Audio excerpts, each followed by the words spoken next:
Bueno, buenas tardes a todos. En el día de hoy vamos a iniciar la segunda parte del curso, donde vamos a estar hablando un poco ya del proceso de evaluación de seguridad y de las metodologías de cálculo de dosis y cálculo de riesgo que se van a utilizar. Eh, Esta primera charla que voy a hacer es un poco para describir el proceso de evaluación de seguridad eh, que se realiza a través de la herramienta TOXA y que es lo que recomienda el Organismo Internacional de Energía Atómica.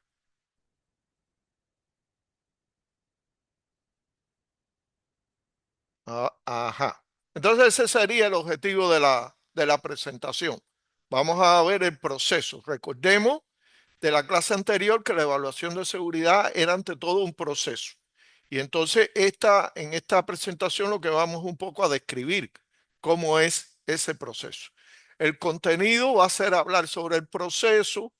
Vamos a ver los cinco, digamos, etapas fundamentales del proceso y describir a grosso modo qué incluye cada una de estas etapas.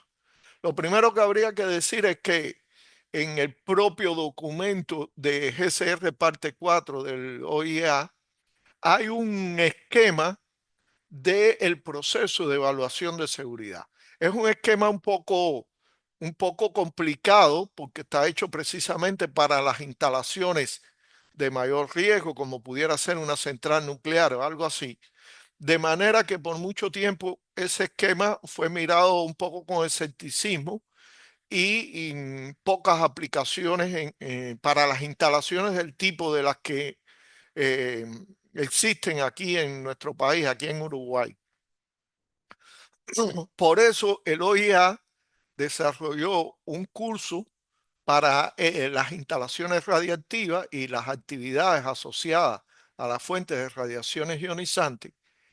Y en los marcos de esa actividad que realizó el OIA, pues se presentó un esquema un poco más simplificado del proceso de evaluación de seguridad para este tipo de instalaciones, que contempla, como ya les decía, y pueden ver aquí coloreado en diferentes cuadros, em, cinco etapas fundamentales. Una primera etapa de contexto de la evaluación y descripción de la instalación. Una segunda etapa de desarrollo y justificación de los escenarios. Una tercera etapa ya concretamente de los análisis de seguridad como tal. Recuerden que los análisis de seguridad eran una parte de la evaluación de seguridad. Una cuarta etapa de análisis de los resultados de todo el proceso de evaluación de seguridad y una quinta etapa que tiene que ver con si corresponde la verificación independiente de la evaluación de seguridad y la aceptación para el uso o para eh, entregarla a la autoridad reguladora según corresponda de los resultados de esa evaluación de seguridad. Digamos que este es el esquema que se propone para instalaciones relativamente sencillas como las de nosotros, como las que tenemos aquí en el país. Entrando en la primera parte del contexto de la evaluación y la descripción de las instalaciones y actividades. Bueno, dentro de esta parte, pues el proceso debería permitir colectar e introducir en la evaluación de seguridad un grupo de información que es clave porque es la que va de alguna forma a marcar los límites de la evaluación que vamos a realizar y, digamos, las posibilidades de la instalación y de la instalación y del capital humano con que cuenta esa instalación o esa actividad. Entonces, incluiría dentro de esta etapa, en primer lugar, la declaración del objetivo y el alcance de la evaluación de seguridad, el marco normativo que se va a utilizar para esta evaluación de seguridad y una descripción general de la práctica o actividad que se va a realizar. Eso es una primera parte de esta etapa. Seguido a esto iría una descripción de la instalación, la fuente, los equipos, sistemas y componentes importantes para la seguridad de la instalación. Y una tercera parte que tendría que ver con todo lo que es la descripción del sistema de gestión y de los procedimientos de operación. Veamos esto un poco más con ejemplos prácticos para que ustedes puedan entender de qué se trata cada una de estas partes, ¿no? Del proceso.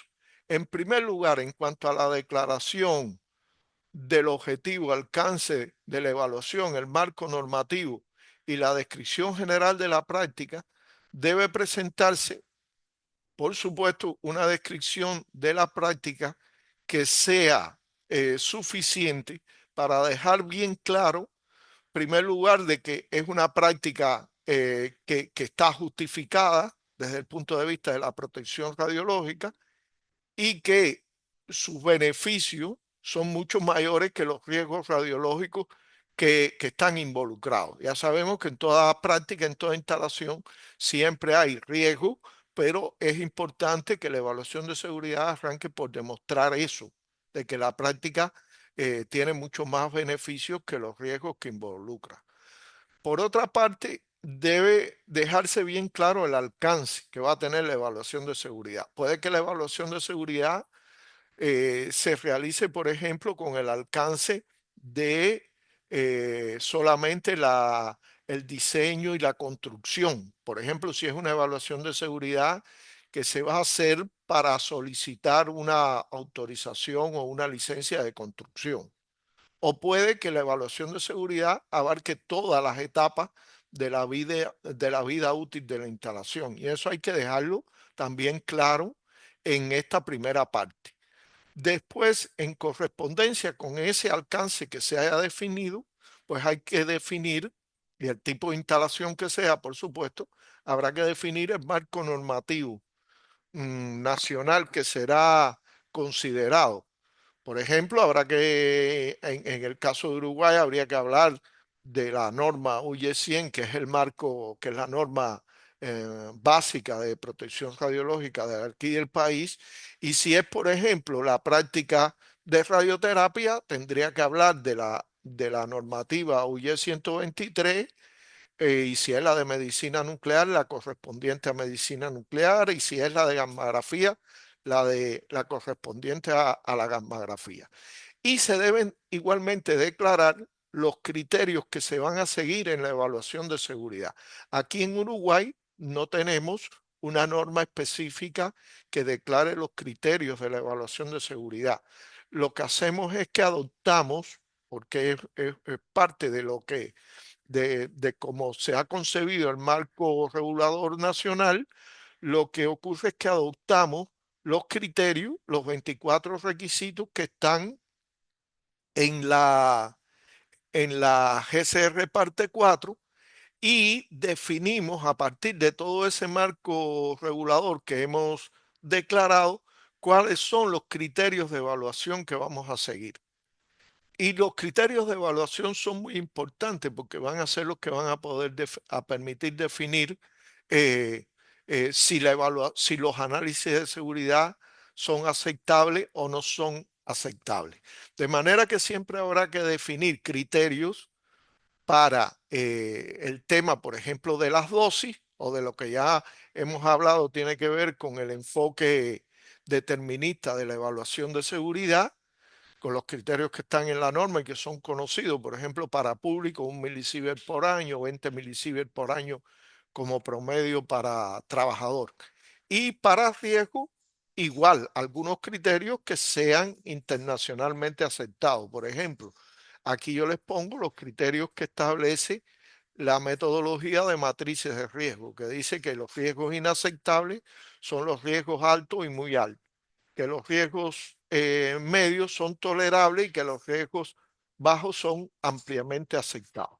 Eso hay que declararlo en esta parte porque después vamos a retornar aquí para poder comparar si efectivamente cumplimos con estos criterios o no cumplimos con ellos.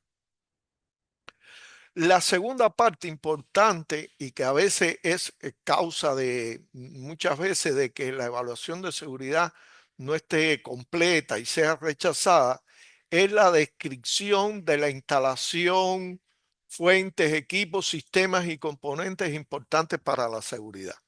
Y ahí hay que hacer una descripción detallada de la instalación, incluir planos a escalas de los locales o las áreas de trabajo. Por ejemplo, si se trata de un servicio de medicina nuclear, pues habrá que incluir los planos del servicio donde se nombre adecuadamente cada uno de los locales que van a ser utilizados, la descripción de esos locales, el flujo de personas, del personal o de los trabajadores ocupacionalmente expuestos, los pacientes en el caso que corresponda, y el flujo de la fuente dentro de estos locales es muy importante. Y por supuesto, si es una instalación que tiene requisitos de blindaje particulares, como son el caso de los servicios de radioterapia y de medicina nuclear, pues habrá que aquí incluir los cálculos de blindaje, los resultados de los cálculos de blindaje, porque eso tiene que ver al final con la instalación en sí mismo, para demostrar que la instalación es segura. Después, dentro de esta parte también se deben describir la fuente y los equipos generadores de radiación. Y esto es muy importante. Describir la fuente y los equipos dando el mayor grado posible de detalles respecto a estos equipos. Parámetros técnicos, actividad, tasa de dosis que pueden dar a estos equipos, en fin, toda la energía de la radiación, por ejemplo, para los equipos generadores de radiación. Todo eso hay que brindarlo en esta parte. Y después, que es lo que más suele fallar, es que debe identificarse y describirse también los diferentes elementos, sistemas y componentes importantes para la seguridad. ¿Y qué son los diferentes elementos, sistemas importantes y componentes importantes para la seguridad? Bueno, todo aquello que está en el diseño de la instalación o que se ha concebido en la ejecución de la práctica para garantizar la seguridad tanto de pacientes, trabajadores o público en general. Por ejemplo, en un servicio de radioterapia, esto contemplaría describir los monitores de radiación existentes, los sistemas de calibración de los equipos, quiere decir los sets de calibración dosimétrica que se tienen para calibrar los equipos y la fuente. Por ejemplo, el sistema de visualización del paciente, los intercomunicadores y todo el sistema de comunicación con el paciente, el sistema de planificación de tratamiento, que es un muy importante sistema importante para la seguridad también, el tomógrafo donde se adquieren las imágenes, etcétera. Y pongo este etcétera porque esto hay que ajustarlo muy bien a las características de la instalación en específico.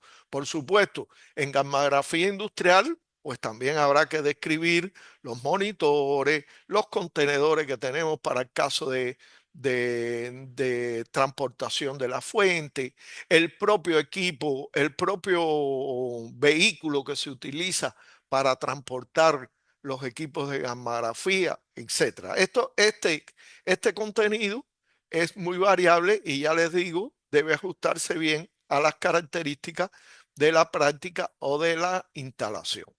Y bueno, hasta ahí parecería que hemos descrito muy bien toda la instalación y todos los equipos, pero ninguna instalación es suficientemente segura, por muy buena, muy bien que esté diseñado, ni ningún equipo es suficiente seguro, por muy bien que sea construido, si no existe la práctica un sistema de gestión y procedimientos de operación adecuados para poder manejar todas estas fuentes y estos equipos.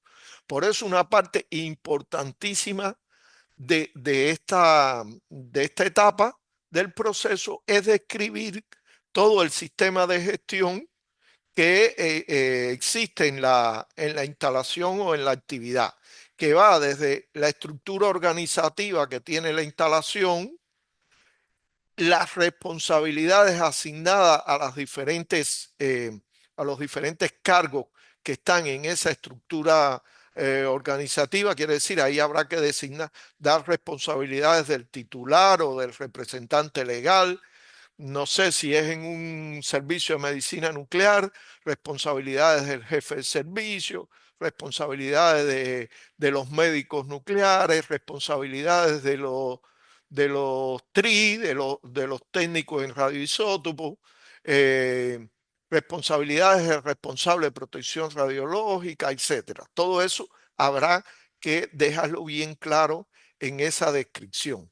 Y también hay que describir las interrelaciones que pueden existir entre la instalación que estamos haciendo, la evaluación de seguridad, y determinados servicios, soporte o servicios contratados que contribuyen también a la seguridad, como puede ser el servicio de dosimetría, el servicio de mantenimiento o preventivo, el servicio de gestión de desechos en caso de que corresponda, en fin, todos los servicios externos que pudieran contribuir también a la seguridad. Y también aquí es importante incluir todos los procedimientos de operación que guarden relación con la seguridad de la instalación. Y aquí es muy recomendable incluir procedimientos que caractericen o que reglamenten cómo se realizan las diferentes etapas del proceso que se ejecuta en la instalación o en la actividad. Por ejemplo, por citar un ejemplo, en medicina nuclear habría que incluir los procedimientos que se utilizan en las diferentes etapas del proceso de medicina nuclear. Procedimiento para eludir el generador, procedimiento para el marcaje de los radiofármacos, procedimiento para la preparación de las dosis de radiofármacos, procedimiento de administración de los radiofármacos, procedimiento de adquisición de las imágenes, que no quiere decir que esta adquisición de las imágenes eh, no puede auxiliarse, por ejemplo, de los protocolos que ya existen para los diferentes tipos de estudios, pero debe existir procedimientos que indiquen muy bien cómo los trabajadores ocupacionalmente expuestos y los pacientes, por ejemplo, en este caso, se vinculan al realizar cada una de estas tareas. Hasta ahí, digamos, el módulo, la primera etapa del proceso de evaluación de seguridad. Después hay una segunda etapa que, una vez que se haya definido todo eso, es importante identificar los peligros que puedan existir. Recuerden que vimos en la clase anterior la definición de los peligros, todo aquello que pueda afectar la salud de las personas, los peligros radiológicos que puedan afectar la salud de las personas. Habrá que ver cuál de esos peligros son tan importantes que merecen ser cuantificados durante la realización después de los análisis de seguridad, y habrá que definir los escenarios que vimos también cuál era la definición de escenario en la clase anterior, los escenarios en los cuales se van a realizar los análisis de seguridad. Quiere decir, esas serían las tres, digamos, las tres partes de esta segunda etapa del proceso de evaluación de seguridad. En cuanto a la identificación de los peligros, bueno, primero que todo deben identificarse todos los peligros radiológicos que puedan existir, estar presentes en la instalación.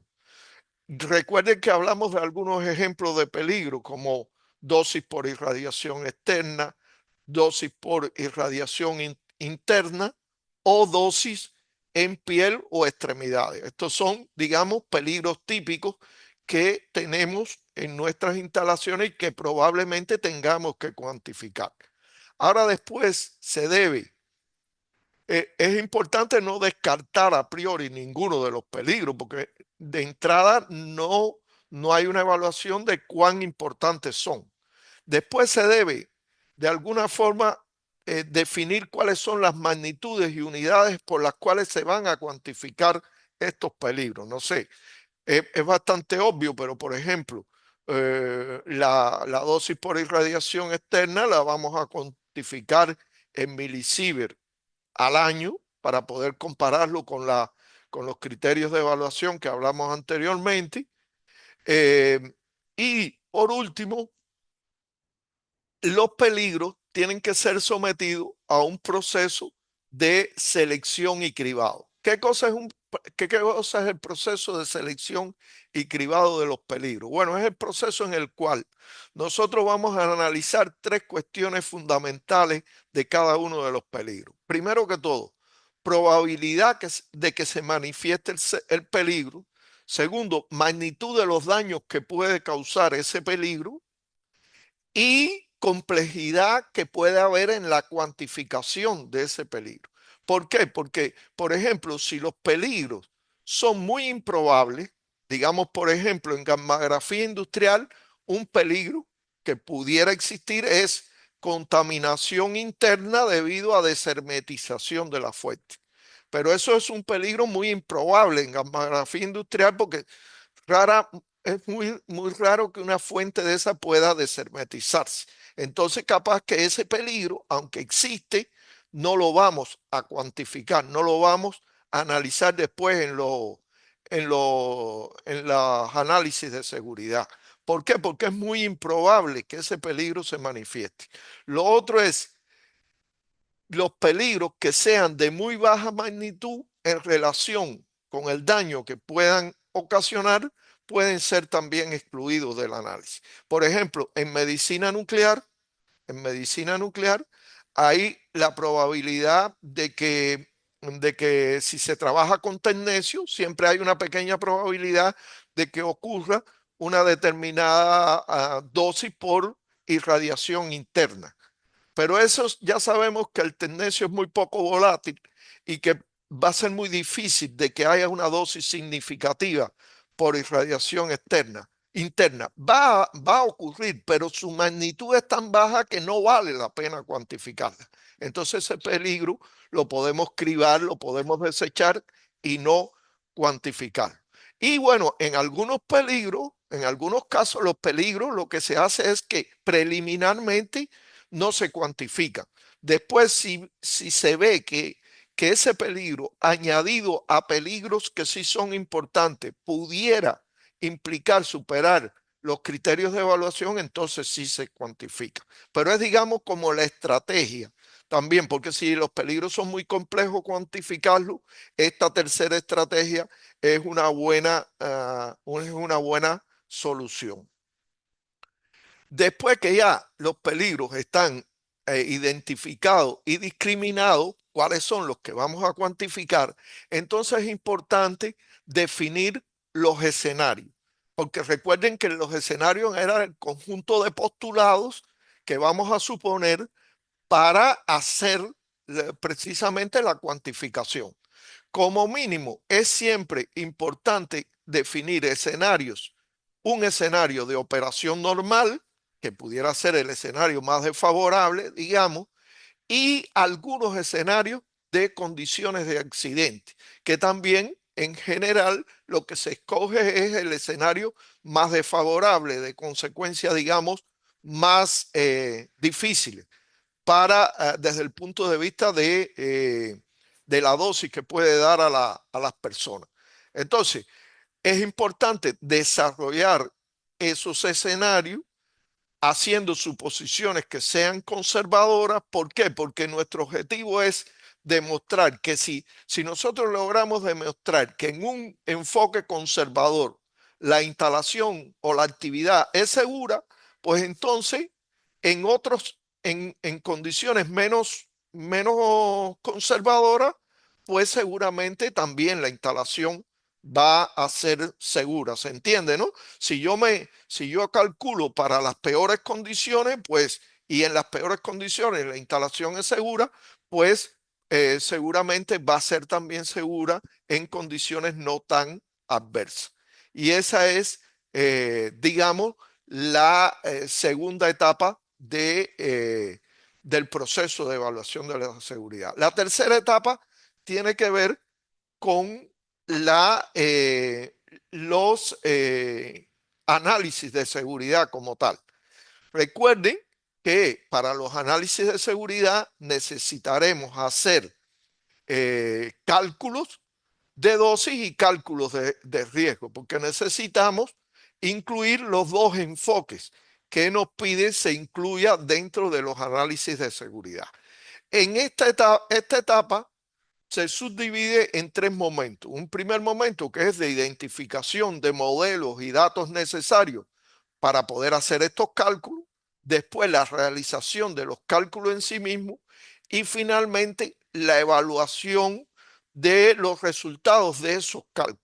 No de los resultados de toda la evaluación de seguridad, esa es otra etapa, sino de los resultados de los cálculos. Vamos brevemente hablar de estos tres momentos. En cuanto a la identificación de modelos y datos, pues obviamente hay que definir primero modelos conceptuales acerca de lo que queremos calcular. Un modelo conceptual, por ejemplo, pudiera ser, no, voy a considerar que esto lo puedo calcular considerando fuente puntual. Ese pudiera ser el modelo conceptual. Ese modelo conceptual después hay que llevarlo a un modelo matemático, que es las ecuaciones que me van a permitir ejecutar ese modelo conceptual. Por ejemplo, si voy a suponer fuente puntual, pues bueno, la tasa de dosis ya sabemos que es igual a la constante gamma por la actividad entre la distancia al cuadrado. Y ese sería el modelo matemático. Y finalmente, este modelo matemático se puede llevar a un software y ese software es el que va de alguna forma a permitirnos obtener los resultados, siempre validando que se cumpla el modelo conceptual y el modelo matemático que se ha definido. Dentro ya de los cálculos como tal, el enfoque determinista nos pide que hagamos cálculos de dosis. Y los cálculos de dosis tendrán que ser en el escenario de operación normal que anteriormente ya hablamos, que hay que definirlo, y el escenario de accidente o incidentes operacionales previstos, más desfavorable que pudiéramos también haber definido en su momento. A partir de ahí, pues entonces también se puede hacer los cálculos o la evaluación probabilista de los peligros asociados a la instalación, considerando para ello, por supuesto, todos los peligros que pudieran o todos los sucesos iniciadores que pudieran ocurrir en la instalación que estamos haciendo los análisis. Después de eso hay que hacer una interpretación de esos resultados. Lógicamente habrá que ver si los resultados son lógicos. Siempre yo digo que aquí la lógica es muy importante. Si te da que dosis del orden de los ciber, wow, mira para atrás y revisa porque algo está mal, porque nunca hemos medido esas dosis, por ejemplo, en el panel de control de un equipo de radioterapia. Entonces, revisa, ¿no? Entonces, por eso es importante hacer eso. Debe comprenderse bien los resultados, no vaya a ser que hayamos calculado algo bien, pero no entendemos el parámetro que obtenemos como resultado. Y también es importante ver algunos resultados intermedios y compararlo con los resultados finales para entender si son lógicos, ¿no? Aquí, algo que no debe faltar es al menos una identificación de las principales fuentes de incertidumbre que pueden existir en la evaluación de seguridad. Eh, para las instalaciones que nosotros utilizamos, pues generalmente, y como se trata de que estamos evaluando los aspectos de protección radiológica, pues no hay que hacer una determinación exacta de las incertidumbres, pero sí hay que tener en cuenta las principales fuentes de incertidumbre. ¿Por qué? Porque en algunos casos conviene hacer análisis de sensibilidad para ver cómo influyen esas fuentes de incertidumbre en el resultado final. No sé, un análisis de sensibilidad que puede hacerse. Yo sé que una fuente de incertidumbre es la medición, no sé, del espesor de la pared del búnker. Pero yo tengo claro que está en el orden de los, no sé, 2 metros, 2 metros 10 centímetros. Yo asumí que fueron 2 metros. Yo puedo hacer un análisis de sensibilidad y ver cuánto cambia el resultado si en vez de 2 metros fuese 1,90. Y si eso no es digamos, si la desviación no es significativa desde el punto de vista de los resultados que obtuve, pues entonces yo puedo considerar que esa fuente de incertidumbre yo la puedo aceptar. Si yo no me doy cuenta que esa desviación es significativa, pues me tengo que ir a medir mejor entonces el espesor de la pared del búnker para un poco reducir la fuente de incertidumbre. Es de lo que se trata. No es de hacer un cálculo de incertidumbre muy detallado. Finalmente, ya después que yo tengo los resultados de la evaluación de seguridad, pues entonces hay que hacer el análisis de todo el proceso, incluido los análisis de seguridad en sí mismo. Para ello, hay que, hay que hacer tres tipos de análisis que son importantes. El primero es el análisis de cumplimiento de las medidas de seguridad, quiere decir de qué forma las medidas de seguridad que yo tengo son suficientes para mi instalación. En este caso, lo que hacemos es comparar los resultados que me dio el análisis con los criterios de evaluación que se han establecido. No sé, la dosis no puede ser mayor de 20 milisieverts al año. Yo comparo y si la dosis me dio por debajo de 20 milisieverts al año, pues ya yo supuestamente mis resultados son adecuados y yo no tendría que hacer obligatoriamente un análisis de ingeniería para reducir esas dosis. Pero de todas formas, desde el punto de vista de la optimización, es recomendable siempre hacer el análisis de ingeniería. Si las dosis no son suficientemente bajas, por decir las dosis, respecto al criterio de evaluación, fueran mayores, por ejemplo, de 20 milisieverts al año, pues entonces es mandatorio hacer un análisis de ingeniería para tratar de reducir esas dosis. Y el análisis de ingeniería, que es la etapa que sigue, puede hacerse tanto desde el punto de vista de las dosis, para gestionar las dosis y reducir las dosis, como desde el punto de vista de los riesgos. Quiere decir, para gestionar los riesgos y reducir esos riesgos.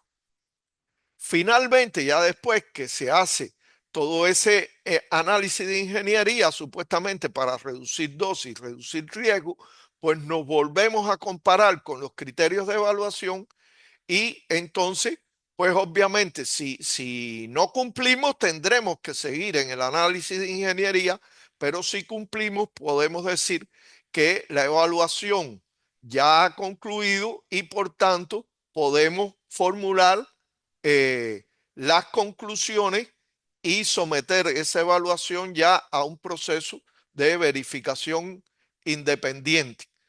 Muy importante, no olvidar que las conclusiones deben ser explícitas en cuanto a estos puntos que yo le he puesto aquí. Quiere decir, es suficiente el alcance y el grado de detalle que se ha dado de toda la información. El contexto de la evaluación ha incluido toda la información que se requiere. Se han identificado todos los peligros fundamentales y se han cuantificado esos peligros.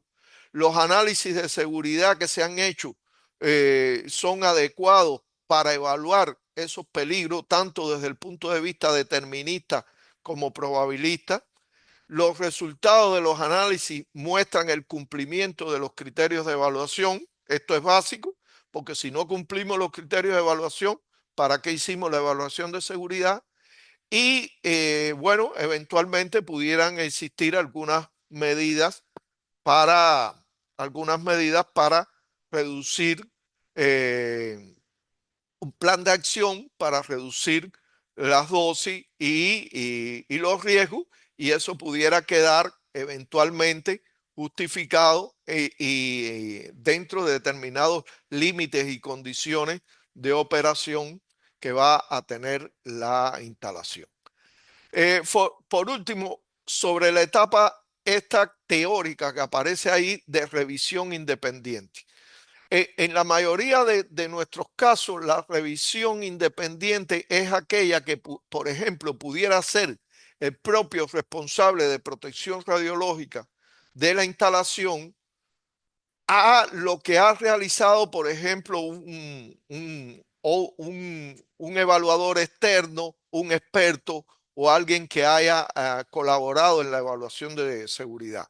Si no es así, pues prácticamente la revisión independiente, pues es una etapa que no se realiza. Quiere decir, los resultados son los que son y son los que se utilizan. En primer lugar, para declarar que efectivamente la evaluación es aceptada, y segundo, para, si no es aceptada, retomar la etapa del proceso que haga falta, modificar lo que haga falta y garantizar que se cumpla con los criterios de evaluación. Como conclusión de esta presentación, lo que quiero resaltar es que la evaluación de seguridad, como ustedes ven, es un proceso y que debe ser correctamente planeado y realizado según sus diferentes etapas. Cada una de sus etapas tiene objetivos determinados, como ya he explicado. La colección de toda esa información es fundamental porque es la que nos va a permitir elaborar después el informe de seguridad de, de la práctica, cumpliendo todos los requisitos que demanda la normativa nacional, y fundamentalmente preparar toda esa documentación primero para estar, ustedes primero que todo deben estar seguros de que su instalación es segura antes de empezar a trabajar. No para decírselo a la autoridad reguladora, sino que ustedes mismos, el propio representante legal, debe estar consciente de que su instalación es segura. Y después, algo que no es menor, también es lo que les sirve a ustedes para demostrar a la autoridad reguladora que la instalación es segura. Eh, este proceso que yo he descrito en esta presentación es precisamente el proceso que desarrolla la herramienta TOXA, y que después más adelante vamos a ver en la parte 4 de este curso cómo la herramienta permite navegar por cada una de estas etapas y facilita, digamos, la vida de ustedes, de los usuarios finales, para hacer la evaluación de seguridad y para obtener el informe de seguridad. Bueno, hasta aquí esta presentación. No sé si alguien quiere hacer alguna pregunta. Sí, yo quiero, Cruz, ¿cómo estás? Sí, buena. Mira, es así, mi duda es la siguiente.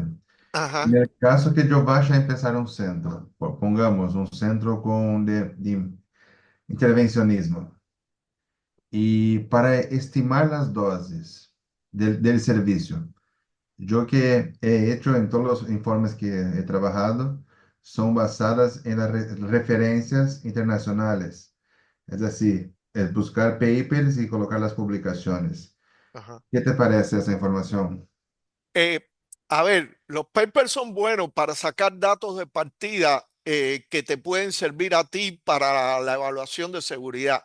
Por ejemplo, después, más adelante vamos a ver, por ejemplo, en medicina nuclear cómo se pueden utilizar y cómo en todas las prácticas se pueden utilizar, porque tú puedes, pero después esos datos de partida, tú tienes que llevarlo a la realidad de tu instalación. Por ejemplo, no sé, este proceso sirve para todo tipo de instalaciones, con independencia que TOXA no tiene aún incluido un modelo digamos, tomografía, pero también pudiera servir para radiología intervencionista, para tomografía.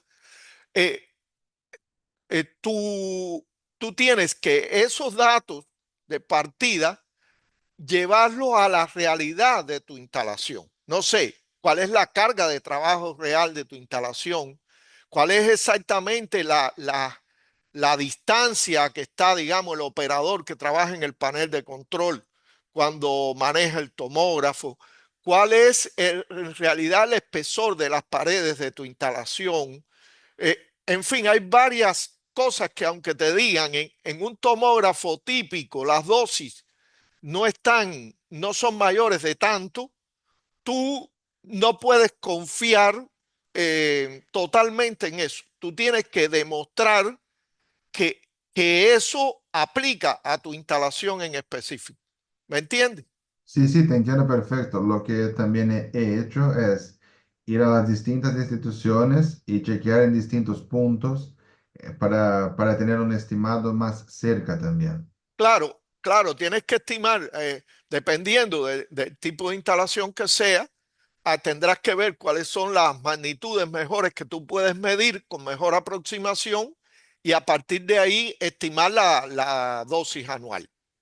Vamos a ver después ejemplos de cómo lo hacemos, por ejemplo, en medicina nuclear, en radioterapia, etcétera, y te van a dar una idea mejor de cómo utilizar esas mediciones para estimar las dosis. Sí, sí, perfecto. Gracias. ¿Ok? Gracias, Guillermo. ¿Alguna otra pregunta? Bueno, si no hay más preguntas de esta presentación, voy a darle la palabra a... Voy a dejar de compartir y voy a darle la palabra a Henry, que nos va a explicar un poco cuál es el contenido del informe de seguridad aquí en Uruguay, un poco para establecer la correspondencia perfecta que hay entre lo que se exige aquí en la normativa y lo que es un proceso de evaluación de seguridad como este que hemos descrito. Déjame ver, Henry, si busco aquí. eh, Hay un botón que pone seguridad, security o share, compartir, abajo.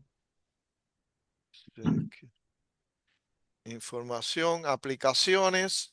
Mira, Henry, tú tienes que apretar en Share, No, pero yo no tengo. I send a request. Y creo que él No, no me necesita. sale. ¿No te No, sale? a Dice, él no Ah, le bien. sale porque tengo que darle yo la opción. dice Ah, inhabilitó la función, me parece. No, no. Es Ah, bien. un botón azul, cruz, puede ser. ah, Azulito, verde. aquí hay un verde que es de compartir. Ese. Dale, dale ahí. No tiene una flecha. Sí, Bueno, a la flecha, dale. ya le di a la flecha. Y ahí te tiene que salir algo como permitir Compartir compartir. sonido, optimizar, diseño de presentaciones. A ver, eh, No, no, no debe ser ahí. Debe ser en no, otro. no es ahí. No es ahí. Herramientas del anfitrión, tal vez es aquí. Permitir que se cambie el nombre, reactivar el micrófono, iniciar video, compartir. ¿Qué tienes abajo? Al lado de participante, ¿qué tienes? Al lado participante tengo el chat. Ahí no es. Vale. Sigue. Aquí dice herramientas después tengo el chat, tengo reacciones, tengo compartir, tengo herramientas. Bienvenido, perdón, en donde vos querés hacerlo host a Henry, Sí, Sí, que me bueno, permitan. tenés que ir en la lista de participantes, vas a ver que aparecen donde está el micrófono y la camarita tres puntitos. ajá, Ahí sí. apretás en esos tres puntitos y te tiene que aparecer para hacerlo a él, host o co-host. Ah, ok, ya Sí, lo veo. vi. Déjame buscarlo. Gracias. No, por Vamos. favor.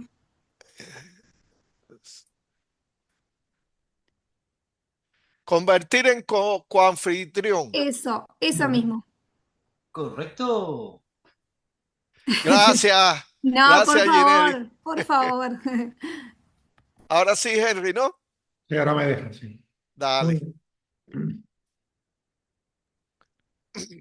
Bueno, supongo que se ve. Sí, se ve. Ahora que voy a ponerlo pantalla, como pantalla completa acá. El screen. ¿Se ve? Sí.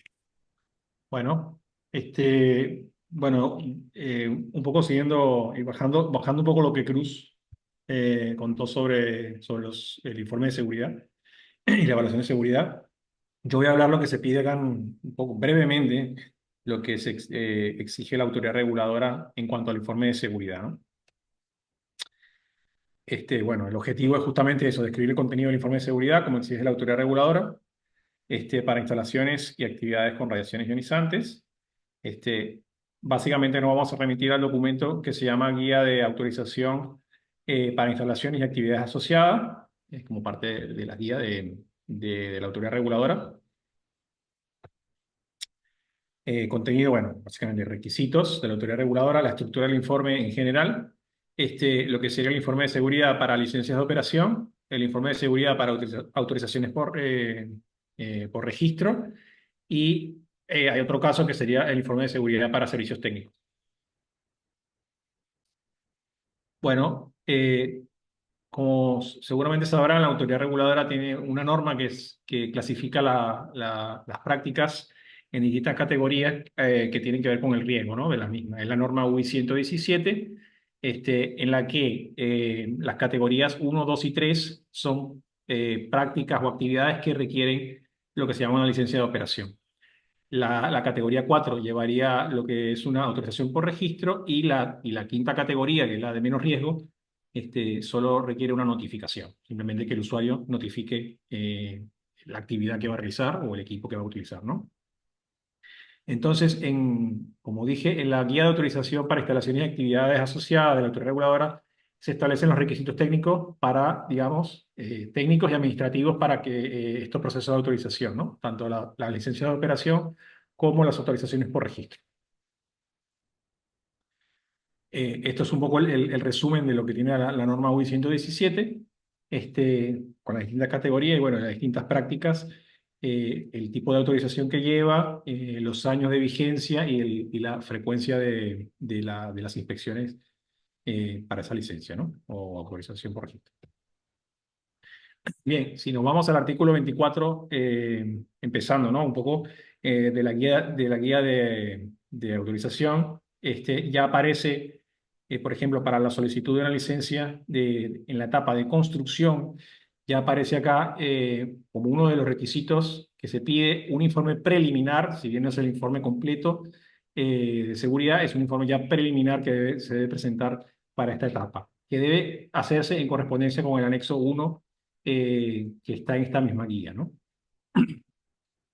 Si nos vamos ya directamente a la licencia de operación, una vez que se pasa a la etapa de construcción, aquí ya sí se pide el informe completo de seguridad de la práctica. Y nuevamente se hace en correspondencia con el anexo 1, ¿no?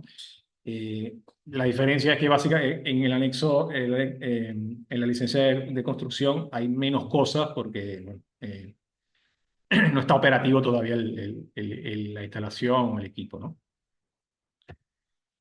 Si nos vamos a la solicitud de una autorización por registro, nuevamente aparece en el artículo 27 como requisito que se debe presentar un informe de seguridad de la práctica. En este caso se hace ahora después lo vemos, pero se hace en correspondencia con el anexo 2, que digamos, tiene menos cosas que el anexo 1 para la licencia, ¿no? Y bueno, un poco está asociado a ese riesgo, ¿no? Y a la clasificación de la norma UI 117. Y después tenemos en el artículo 28 otro tipo de autorización que es para servicios técnicos, que también se le exige un informe de seguridad en correspondencia con anexo 3, que tiene que ver con, bueno, con las particularidades justamente de esa práctica, ¿no? De la parte de los servicios técnicos. Un poco la estructura en general del informe de seguridad incluye puntos que son comunes, ¿no? Para todos. Un primer punto siempre que es la descripción de la práctica o del servicio que se está prestando, en el que se explica, bueno, justamente la práctica, los procedimientos, las técnicas que se van a realizar. Luego, una descripción de la fuente, entendiéndose fuente como no solamente una fuente radiactiva, sino cualquier generador también de radiación ionizante. Cualquier equipo que tenga radiación ionizante, bueno, entra en este apartado. Eh, Luego hay una etapa que es una parte que es la que tiene que ver con la descripción de la instalación, bueno, que tiene que ver con los planos, la ubicación de las salas, en fin, todo lo que tiene que ver con la instalación en la que se va a prestar ese servicio.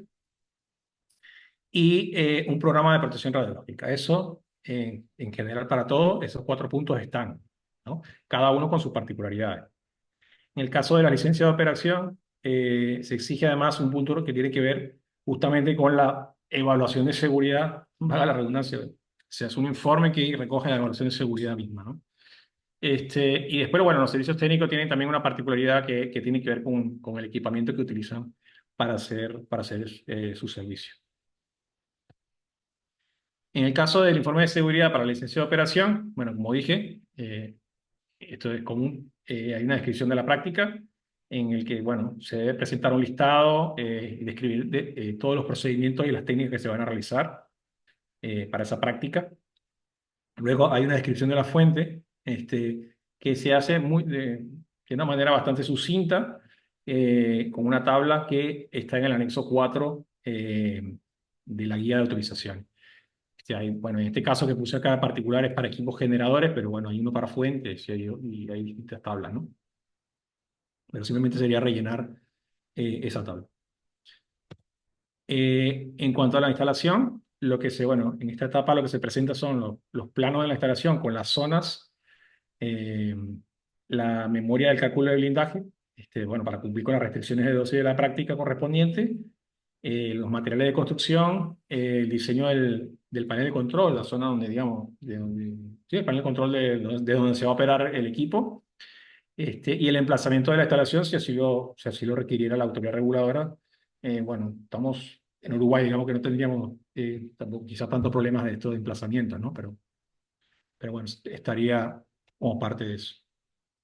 En cuanto a la evaluación de seguridad, que esto es la particularidad de la licencia de operación, bueno, aquí hay que presentar la estimación de dosis en condiciones normales tanto para TOE, ¿no? Para trabajadores especialmente expuestos, como para el público.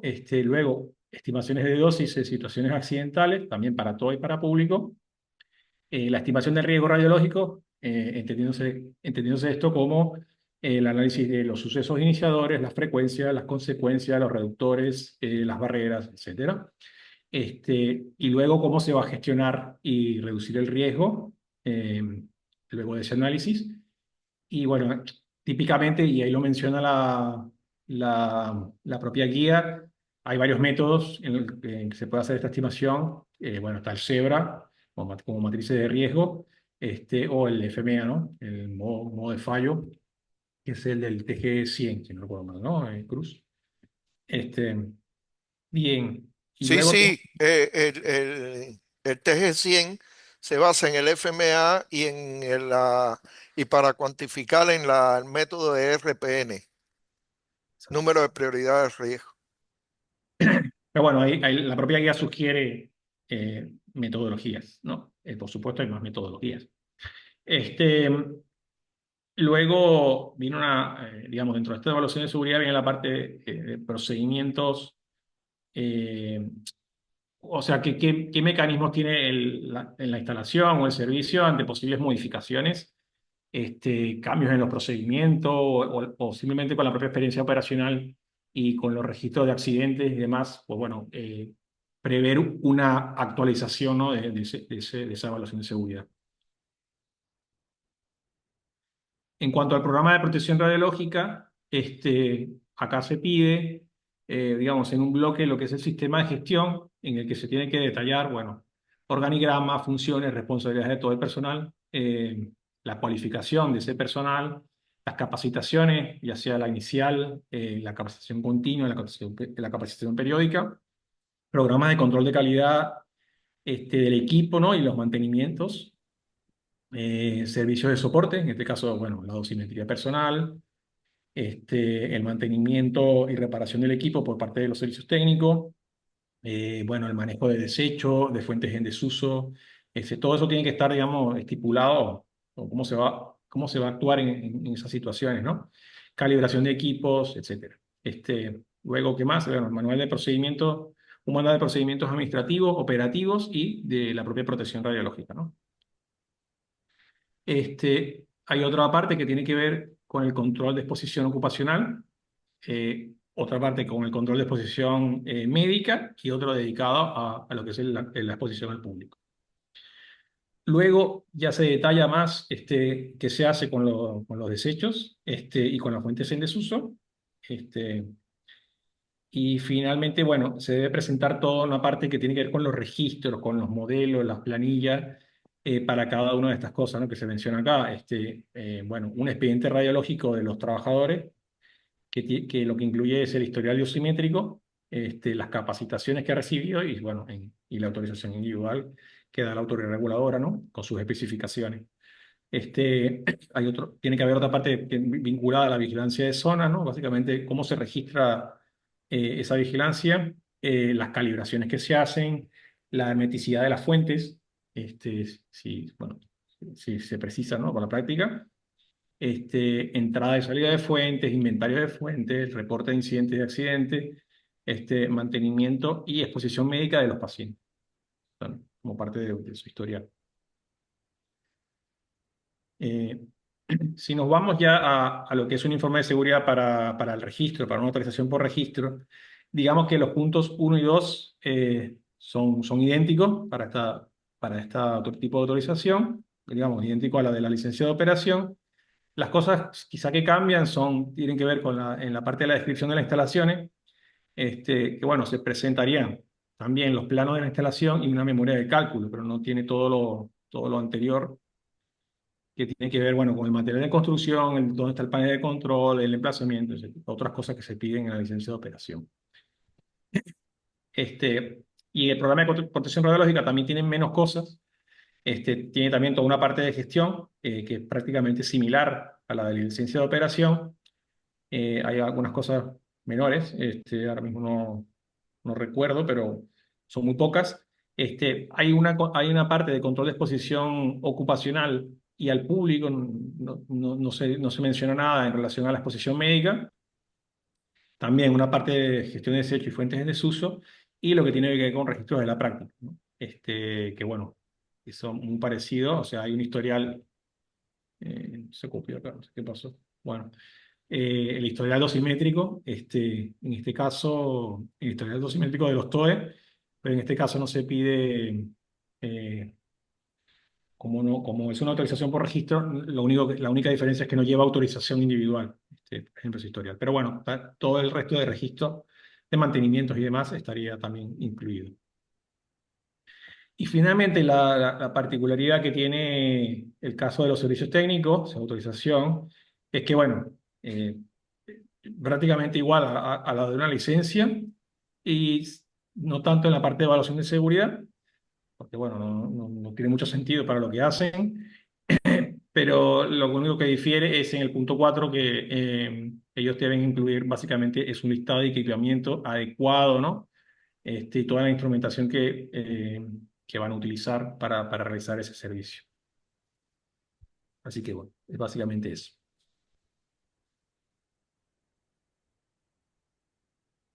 ¿Hay alguna pregunta?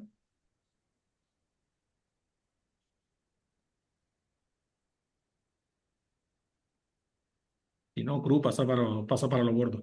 Muy bien, muy bien. Déjame ver si me encuentro en todo este reguero de pantallas aquí.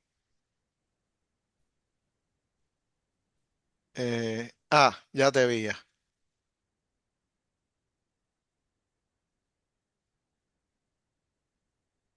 Bueno, como ustedes ven, aunque el orden pueda no ser exacto, igual a la forma en que recomienda el OIA, en esencia, la, la- el contenido del informe de seguridad que se presenta en el caso de que se recomienda según el proceso de evaluación de seguridad del OIA es muy similar al contenido del informe de seguridad que se pide aquí en Uruguay, lo cual es muy bueno porque de esta forma un informe de seguridad, prácticamente un informe de seguridad generado por este procedimiento del OIA, pues puede ser perfectamente utilizado como informe de seguridad ante la autoridad reguladora. Quizás haya que hacer ajustar algún detalle, pero en principio es totalmente válido, sobre todo el tema de los análisis de seguridad, que igual, como ustedes vieron, pide estimaciones de dosis y estimaciones de riesgo, la normativa de aquí de Uruguay. Ahora vamos a pasar al otro, digamos, a la otra etapa del curso, que el objetivo que tiene este módulo es presentar a ustedes, digamos, las bases que utiliza la herramienta TOXA para hacer las estimaciones de dosis y las estimaciones de riesgo en las diferentes prácticas. Quiere decir, TOXA trabaja por modelo. Quiere decir, un modelo es para radioterapia, uno para teleterapia con aceleradores, otro para braquiterapia a alta tasa de dosis, otro para medicina nuclear, etcétera. ¿Y por qué? Porque los cálculos de dosis y los cálculos y las estimaciones de riesgo son muy dependientes de las características de la práctica. Entonces, aunque el proceso en general es el mismo, pues es particular la parte de cómo se hacen los análisis de seguridad en cada una de las prácticas. Y el objetivo de esta parte va a ser mostrar a ustedes qué hay detrás de TOXA para hacer las estimaciones de dosis y las estimaciones de riesgo. El objetivo no es incluso decir que esta sea la única forma en la cual se pueden hacer las estimaciones de dosis y las estimaciones de riesgo, pero un poco para que ustedes, cuando utilicen TOXA, entiendan sobre qué base se utiliza, se hacen los cálculos. Por ejemplo, vamos a arrancar presentando cuál es la metodología que utiliza TOXA para hacer las estimaciones de dosis en teleterapia con aceleradores lineales. Bueno, en este caso, como toda estimación de dosis, tendrá que contener la estimación de dosis, un análisis de las dosis en operación normal y en caso de accidente. Y como en toda estimación de dosis, Cruz, perdona. ¿no se ve? Sí, se ve, pero no sé cómo hiciste, pero tu cara está en medio de la diapositiva. No sé si soy yo el único que ve eso. Sí, está. ¿Y cómo me lo quito? Pensé que era a propósito. Sí, se ve bien. Sí, se ve parte. Sí, pero salió. No sé por qué, No, pero tu cara está montada en la sí, diapositiva. pero Espérate, voy tranquilo. a quitar mi cara entonces de ahí. La parte buena es que estás afuera del búnker. Déjame quitar mi cara. ¿Se Ahora quitó mi sí, cara? sí. Bueno, ni sé cómo hice eso. Bueno, gracias, Henry. Lo que estaba diciendo, como toda estimación de dosis, además de considerar las condiciones normales de operación y las condiciones de accidente, tendrá que considerar las dosis que reciben los trabajadores ocupacionalmente expuestos y los miembros del público. ¿Por qué? Porque, por supuesto, los criterios de evaluación, los límites de dosis, las restricciones son diferentes para los trabajadores ocupacionalmente y para ocupacionalmente expuestos y para el público. En el caso de radioterapia, por supuesto, hay muchos dentro de los trabajadores ocupacionalmente expuestos, que sería el primer objetivo de estimar dosis. Hay varias personas que realizan diferentes funciones como trabajador ocupacionalmente expuesto y que pudieran recibir dosis. Por ejemplo, en teleterapia con aceleradores lineales, eh, tendríamos, no sé, al físico médico, al médico radioterapeuta, no sé, digamos, al operador del equipo como tal.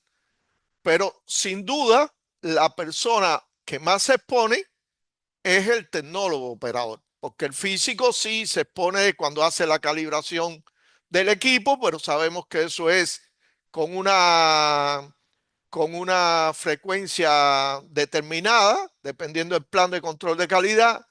El médico se expone cuando está, digamos, atendiendo quizás el primer posicionamiento del paciente y todo eso, cuando están desde el panel de control aceptando el plan de tratamiento que se va a ejecutar, etcétera. Pero sabemos que todos ellos, la exposición que reciben es insignificante comparada con la que recibe el tecnólogo operador de los equipos, que está todo el día, todos los días allí operando el equipo y es el que más se expone. En general, los tecnólogos se exponen durante la operación del equipo desde el panel de control y en algunos equipos, por ejemplo, en braquiterapia, se exponen también durante el posicionamiento del paciente, porque aunque la fuente está dentro del cabezal, sabemos que hay un determinado nivel de fuga del cabezal y del equipo, y ahí también se expone. De manera que si nosotros hacemos la estimación de dosis para el tecnólogo operador y comprobamos que la dosis que recibe el tecnólogo operador está por debajo de los límites y las restricciones de dosis, podremos decir que nuestra práctica es segura y que ningún otro trabajador del servicio va a recibir dosis mayores que esa. Quiere decir, la estimación de dosis no es ni siquiera necesario realizarla para cada uno de los puestos de trabajo. Haciéndola para el trabajador más expuesto o que se expone en peores condiciones puede ser suficiente. En general, cuando en el caso de radioterapia con lina, hay dos escenarios fundamentales. Uno es cuando el panel de control está en la dirección de la barrera primaria, y otra es cuando el panel de control está ubicado fuera de la dirección de la barrera primaria. También hay como otro tercer escenario, pero que es bastante improbable, que es que usted ponga el panel de control exactamente a la entrada de la puerta del búnker, ¿no? Entonces, eso es imposible, ¿no? Desde el punto de vista práctico. Por lo tanto, la metodología que utiliza TOXA se basa en estos dos escenarios fundamentales: que el panel de control esté en la dirección de la barrera primaria o en la dirección de las barreras secundarias. Si el panel de control está en la dirección de la barrera primaria, usted pudiera hacer una estimación de dosis, tal y como decía Guillermo, haciendo una medición de la tasa de dosis que recibe el operador en la barrera primaria.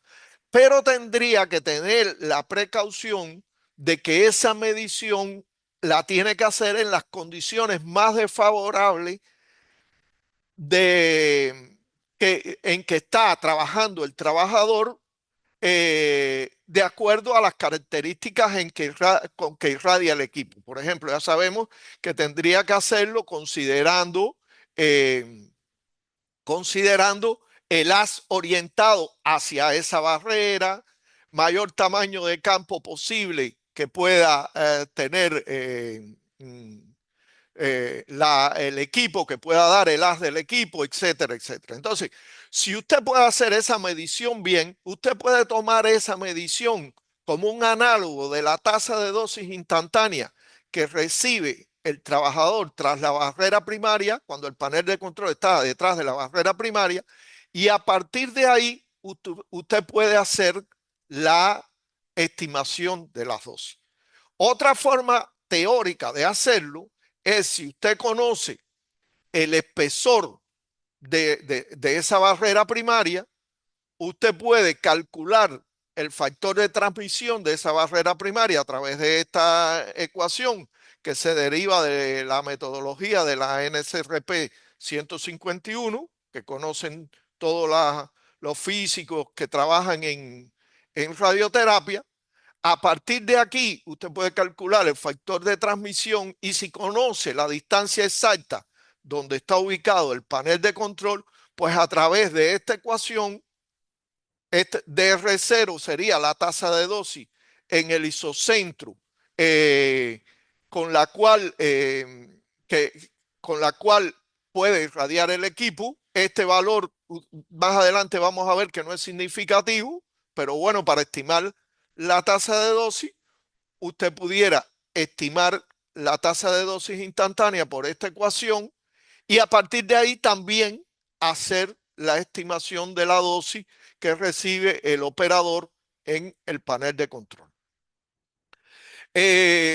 Dicho sea de paso, si usted lo hace mediante mediciones y las mediciones están bien realizadas, y si lo hace a través de este cálculo teórico, conociendo el espesor de la barrera, pues pudieran dar los dos valores de la tasa de dosis instantánea muy similares.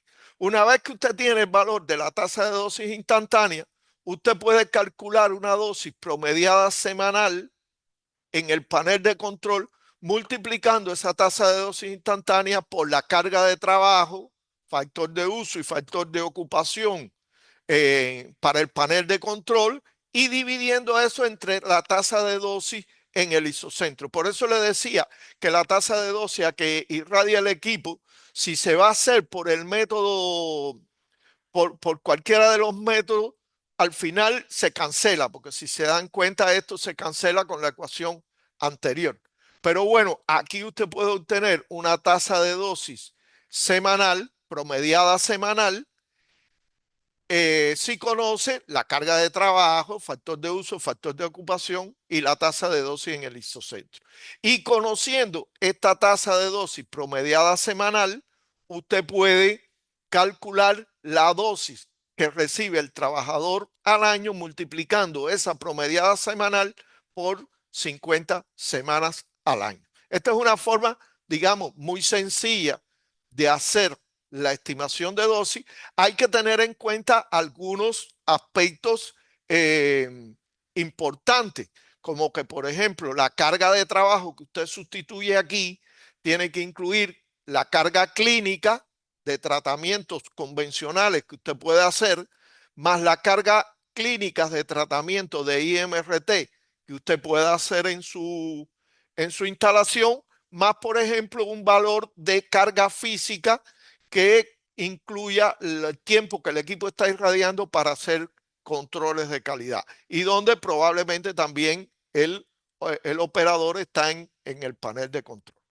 Y de esa forma usted puede calcular una dosis anual que usted puede comparar con los criterios de evaluación. Ahora, también existe la posibilidad de que el panel de control esté ubicado en la barrera secundaria. Y en ese caso, la dosis que recibe el operador, la tasa de dosis instantánea que recibe el operador, usted también la puede medir o la puede calcular. Si la va a medir, tiene que considerar muy bien las condiciones en que la va a medir, porque usted necesita hacer entonces una medición que con maniquí, una medición sin maniquí y, para considerar la fuga usted debe cerrar el campo de radiación. En fin, tiene ciertas particularidades si la va a medir, pero se puede medir. Si la va a calcular, usted tiene que considerar estas dos contribuciones, que son la contribución de la dosis que se dispersa en el paciente y la dosis que se fuga del cabezal.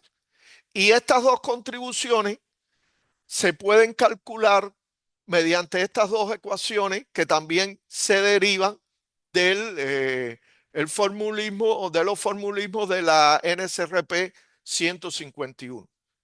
Simplemente aquí usted tendrá que considerar que, bueno, el factor de transmisión de la barrera por dispersión y por fuga es diferente y tiene que calcularlo de acuerdo a la ecuación, déjame darle atrás, a esta misma ecuación que utilizamos aquí al inicio, solamente que va a tener que utilizar los TBL correspondientes para dispersión y para fuga, tal y como mismo recomienda la bibliografía. ¿Por qué? Porque la energía de la radiación es diferente si es radiación directa o si es dispersión o fuga. Estas serían las dos ecuaciones que usted necesitaría para calcular la tasa de dosis instantánea por dispersión en el paciente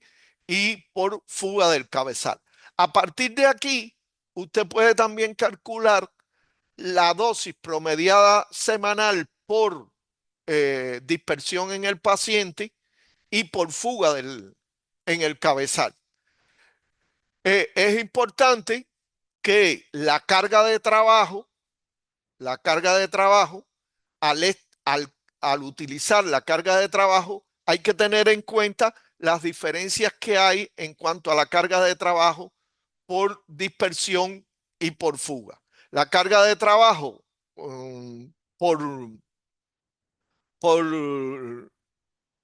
la carga de trabajo por radiación dispersa va a ser la misma carga de trabajo clínica más la carga física.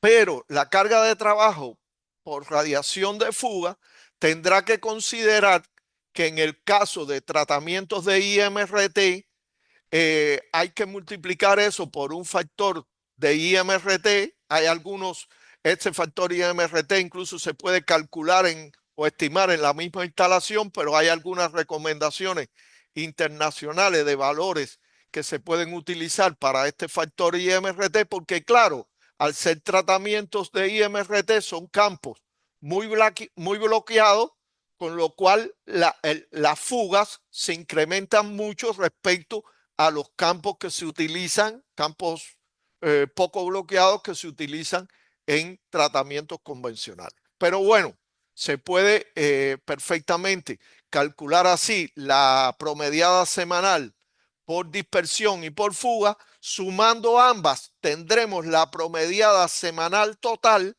y multiplicando esa promediada semanal total por el número de semanas que se trabaja en el año, pues entonces tendremos la dosis total anual que recibe el trabajador cuando el panel de control está ubicado en la barrera secundaria.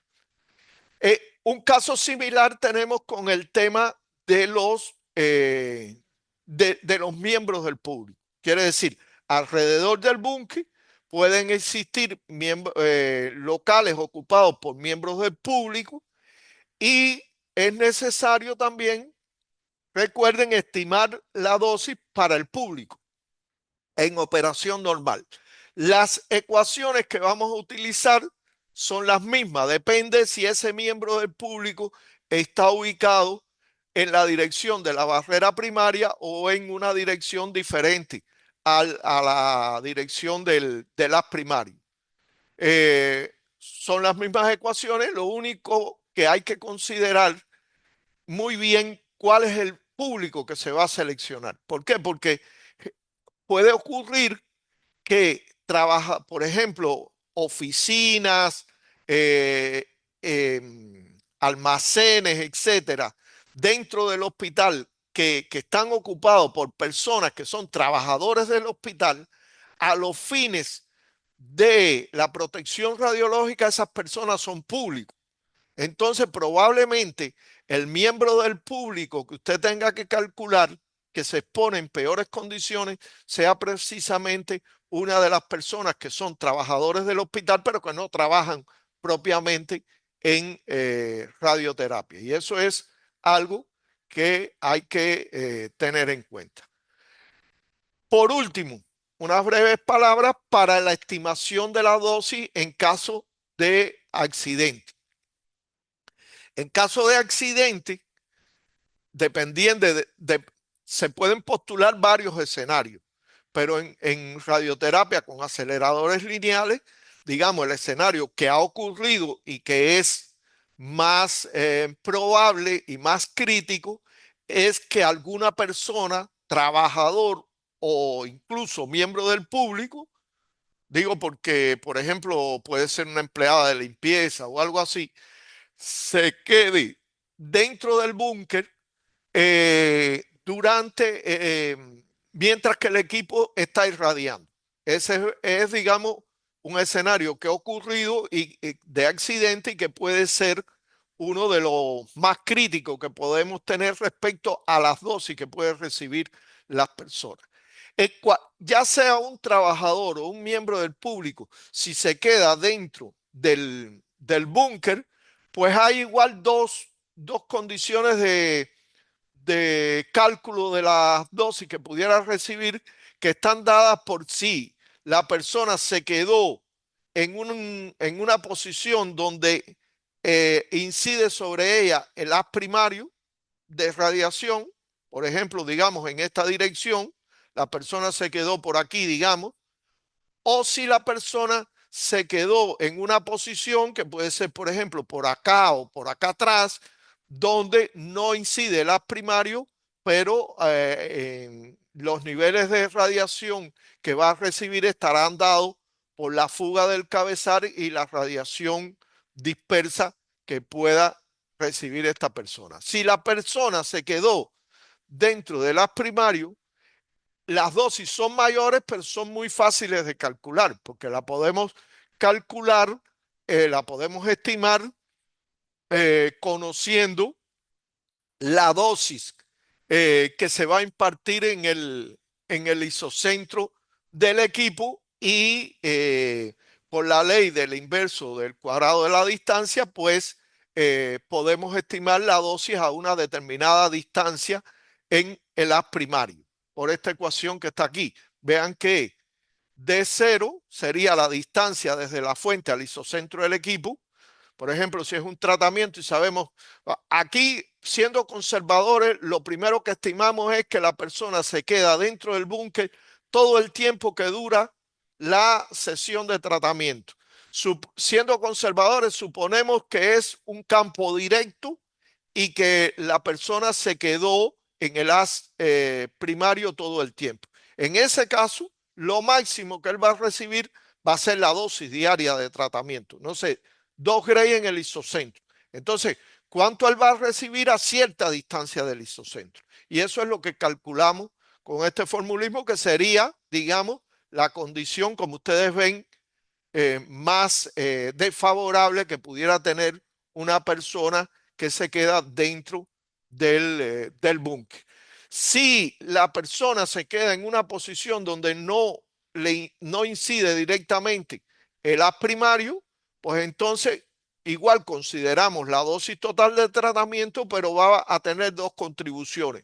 Una por la radiación dispersa en el paciente y otra por la radiación de fuga. Hay también una contribución por la dispersa en la pared, pero bueno, estas serían, digamos, las dos fundamentales contribuciones y por aquí se puede también estimar la dosis que recibiría en caso de accidente.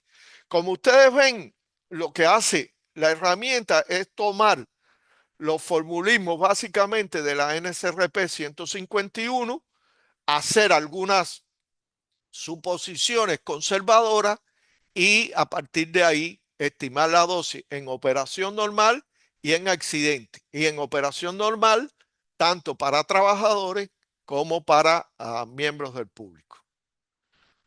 No sé si alguna pregunta sobre esta presentación.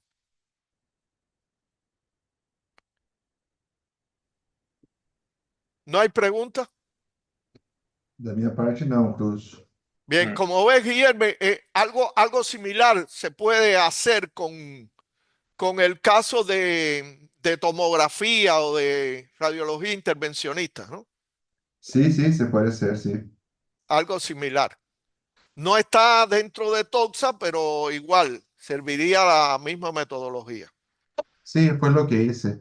Ok, Yo fui a centros, por ejemplo, y estuve en las posiciones que está el médico, el técnico en enfermería, o muchas veces licenciado también, y claro, después consola y hice mediciones, hice un estimado de carga de trabajo y saqué los números. está perfecto. Así puede ser perfectamente. Bueno, entonces vamos a pasar rápidamente a la última presentación.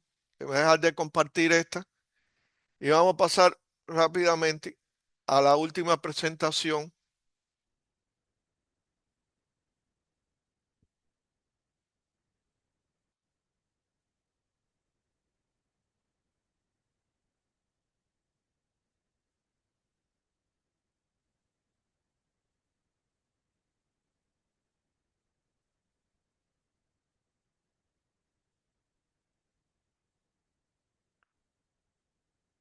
Un poco para rápidamente mostrarle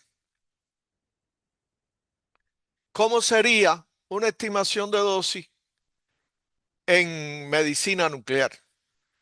Quiere decir, cómo de alguna forma lo hace TOXA dentro de medicina nuclear. En medicina nuclear tenemos la característica que igualmente hace falta estimar la dosis en condiciones de operación normal, tanto para trabajadores como público, y estimar la dosis también en condiciones de accidente.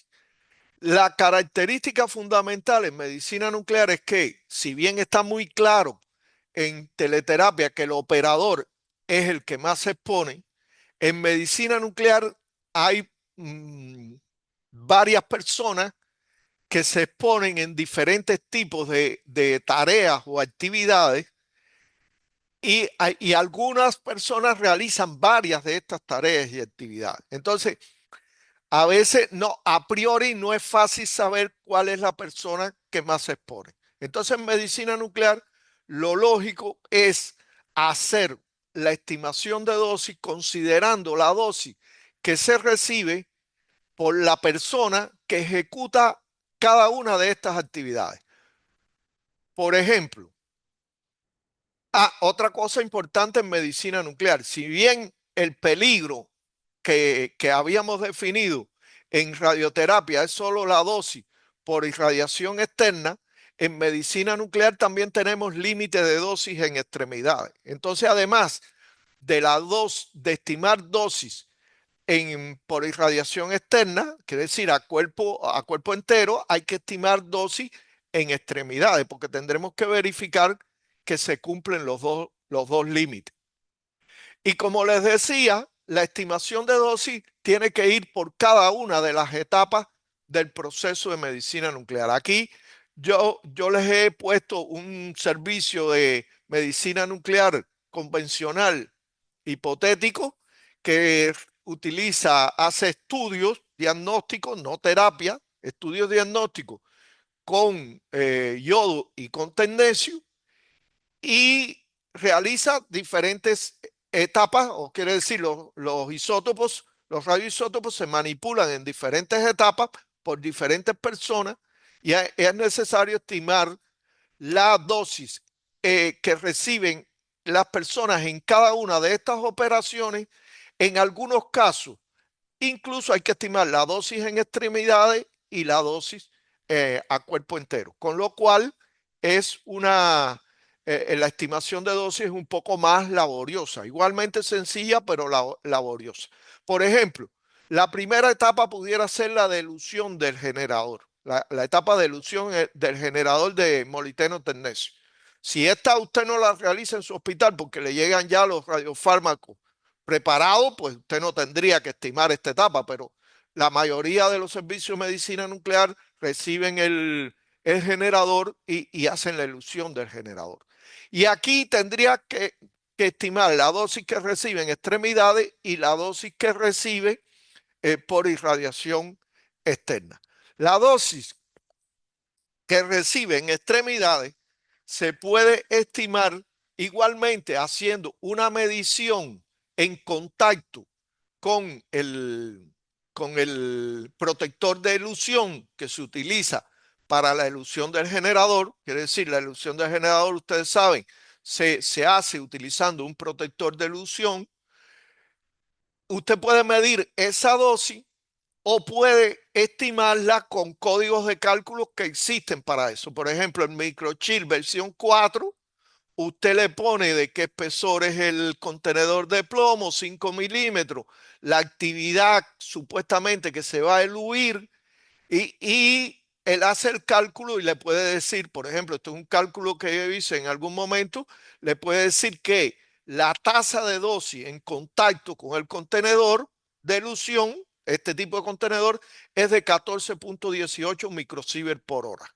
Eso sería cuando se eluye, el lunes, cuando se eluye la máxima actividad de radiofármaco. Con este valor, sabiendo que usted eluyó 500 milicurie el lunes, pues entonces usted puede sacar una tasa de dosis por milicurie eluido, dividiendo ese valor entre 500 milicurie. Y esta tasa de dosis por milicurie eluido, usted la puede utilizar para calcular cada día cuál sería la dosis que recibe la persona en las extremidades por eluir eluir el generador, sabiendo que el generador eluye una actividad diferente cada día. Quiere decir, habría que multiplicar cada día este valor de tasa de dosis por milicurie eluido por la actividad eluida cada día. La actividad eluida cada día, si el generador se eluye, para hacerlo simple, lo pusimos así, si el generador se eluye una vez al día, pues se puede calcular como la actividad inicial por E a la menos lambda T, y eso es igual a actividad inicial por E a la menos 0.693 T entre T, donde T es el periodo de semidesintegración. Usted hace esos cálculos y usted sabe que el primer día eluye 500 milicurie, el segundo día 389, así sucesivamente hasta todos los días de la semana, los 5 días de la semana. Después usted multiplica este valor eluido por esa tasa de dosis por milicurie eluido que calculamos aquí, y usted puede obtener entonces cuál es exactamente la tasa de dosis que recibe en la mano la persona debido a la elusión cada día. Y multiplicándolo por el tiempo de elusión, un minuto, esto es una actividad que es rápida, la elusión, pues por ejemplo aquí nos da 0.76 microsievert a la semana. Eso es lo que recibe en mano por la elusión, por la primera actividad que es la de elusión del generador. Igualmente, usted puede calcular con microchip o medir a 30 centímetros, porque es la distancia de los brazos aproximadamente al cuerpo del paciente, al cuerpo del operador, del trabajador, del técnico en radioisótopo. Usted puede medir o calcular con el microchip cuál es la tasa de dosis que habría a 30 centímetros. Por ejemplo, en los cálculos con microchip nos dio, y con ese contenedor de 5 milímetros nos dio que a 30 centímetros 48 nanosievert hora. Pues entonces, partiendo de ese cálculo, igual usted puede estimar una tasa de dosis por milicurie eluido y multiplicándolo por lo que eluyó cada día, saber la tasa de dosis que recibe cada día y la dosis que recibe por irradiación externa que recibe la persona durante la semana. Vean que es muy pequeña, es de, es de 2.7, 579 nanosievert por semana, multiplicado por 50 semanas al año, se dan cuenta que es del orden de los microsieverts. Quiere decir, esa en principio pudiera despreciarse porque no es significativa la dosis que recibe el trabajador por esta. Igual que en el caso anterior, la dosis en extremidades dio muy baja y en principio, vean que da 0.038 milisievert al año. Es muy baja para extremidades, porque recuerden que el límite de extremidades son 500 milisievert por año, pues esa pudiera despreciarse. Pero es una forma de calcularla. Después tendríamos que avanzar a la estimación de la dosis en la segunda actividad, que es el marcaje de kit de radiofármaco. Esta es una operación que, como ustedes saben, esa actividad diluida después se utiliza para marcar los kits de radiofármaco. Esto implica extraer, como ven aquí, del contenedor de elución a un determinado nivel de actividad y mezclarlo con el radiofármaco, de acuerdo al tipo de radiofármaco, es el procedimiento que se hace. Eso dura algún tiempo hacer esa actividad y durante esa actividad el operador se irradia. Aquí se irradia en extremidades y se irradia a cuerpo entero. En extremidades sabemos que la dosis proveniente como tal del vial de elusión es muy baja. La que nos interesaría más bien calcular es la dosis que provoca la jeringa, si la jeringa no está blindada. Aquí hemos supuesto el peor de los casos es que la jeringa no esté blindada. Y bueno, o se puede calcular o se puede medir la dosis que da la jeringa y a partir de ello, igual, considerando que la jeringa a veces está mitad vacía y mitad llena, pues tomar la mitad de esa tasa de dosis que se mide en la jeringa y a partir de ahí, igualmente, hacer la estimación de dosis en extremidades, multiplicándolo por el número de radiofármacos que se preparan, los números de la actividad máxima que se prepara de cada radiofármaco, el número de días de trabajo y el tiempo en que se realiza esta operación. Y esto da un valor. Vean que aquí es bastante alto el valor que da. Claro, ¿por qué da este valor tan alto? Porque hemos supuesto que se está trabajando la jeringa sin ningún blindaje, lo cual no es una buena práctica. Igualmente, para estimar la dosis que recibe este trabajador por esa operación a cuerpo entero, se toma la distancia de 0.3 metros.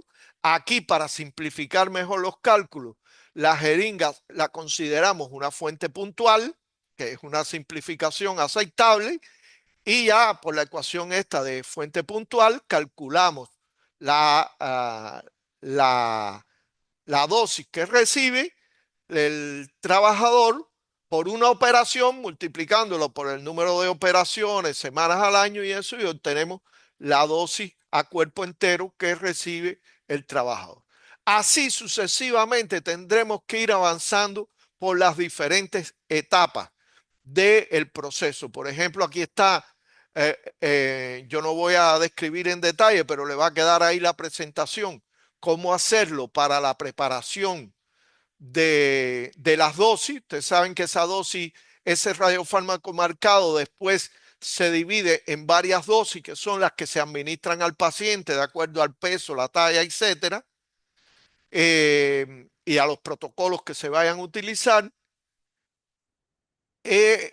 Y aquí está lo que recibiría en extremidades y lo que recibiría a cuerpo entero en la preparación de los radiofármacos. Aquí hay aquí tendría que tener en cuenta en la de extremidades dos componentes. Uno, la dosis que le llega del vial y la dosis que le llega de la jeringa. Son dos componentes que hay que tener en cuenta. Yo no voy a entrar en detalle en eso, pero se lo dejo en la presentación.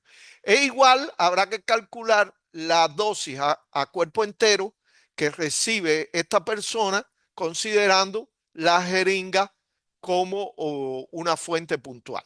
Y ahí se puede calcular eso. Igual se puede calcular la dosis que da la preparación de actividad de yodo 131, por supuesto, con pequeñas actividades, porque estos son estudios diagnósticos. Se los dejo para que ustedes lo puedan revisar en detalle, lo del yodo 131. Hay quienes no tienen yodo 131 para diagnóstico, con lo cual no tendrían que calcular esto.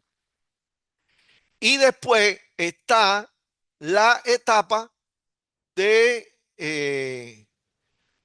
administración de esos radiofármacos, que esta generalmente a veces las hacen las enfermeras, con lo cual el cálculo aquí probablemente afecte solo a la enfermera y no al TRI. Hay lugares donde el TRI también hace la administración de los radiofármacos. En mi país, allá en Cuba, por ejemplo, la administración siempre la hacen los TRI, no la hacen las enfermeras, pero aquí yo sé que hay varios lugares donde la administración la hacen las enfermeras.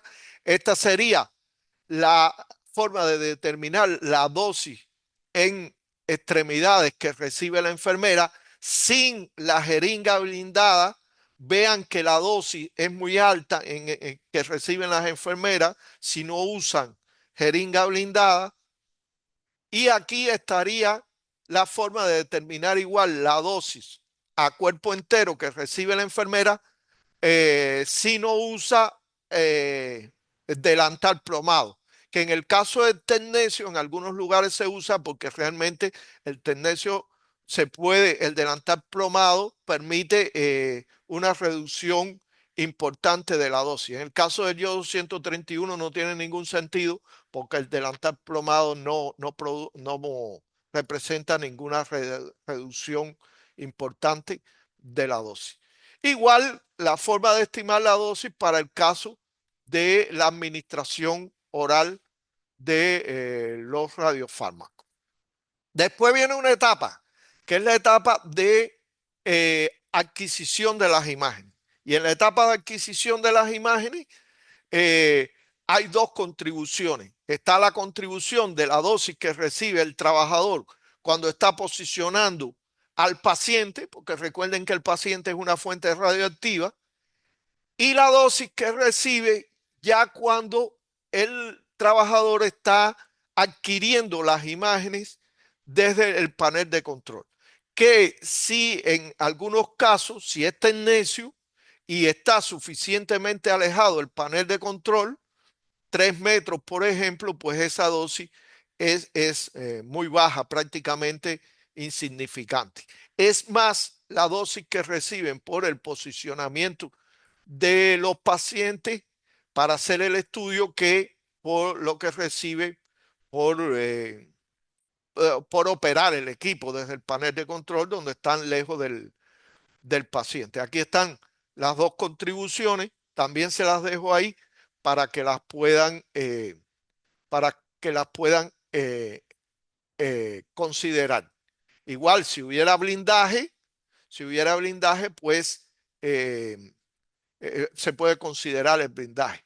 Para la dosis que recibe el paciente, el trabajador, durante la colocación del paciente, es importante considerar que el paciente, que la actividad total que tiene el paciente ya ha decaído al momento de hacer la adquisición. Por lo tanto, habrá que considerarlo y esta ecuación considera ese decaimiento. Finalmente, ¿qué tendríamos? Tendríamos una estimación de dosis por cada una de las operaciones. Vean, aquí yo hice un ejemplo en cada una de las operaciones y la dosis que recibirían los trabajadores por cada una de las operaciones. Y usted tendrá que demostrar que la dosis que recibe cada uno de estos trabajadores está por debajo de los límites de dosis. Igual habría que hacer una estimación de dosis para los miembros del público. En el caso de los miembros del público en medicina nuclear, en la mayoría de todos los locales donde se manipulan las actividades, pues la dosis está blindada. Quiere decir, en la radiofarmacia está blindada. En la mayoría de los locales está blindada la dosis.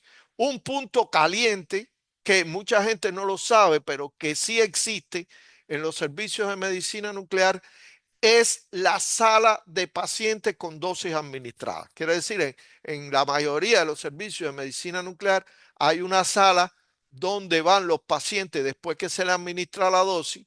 Allí, dependiendo del protocolo que se va a utilizar, pueden estar a veces 3, 4 horas en esa sala. Se acumulan allí varios pacientes, por lo cual los miembros del público que puedan estar cerca de esa sala de pacientes administradas, con dosis administradas, puede ser importante calcular la dosis en esos lugares. La dosis que recibirían los miembros del público que estén a 0,3 metros, a 30 centímetros de la pared de ese local, por ejemplo, puede ser calculada mediante esta ecuación. Primero calcularíamos la dosis sin ningún blindaje. Aquí, en esta ecuación, vean que están los factores RD y RT. RD es un factor que tiene que ver con el decaimiento radioactivo que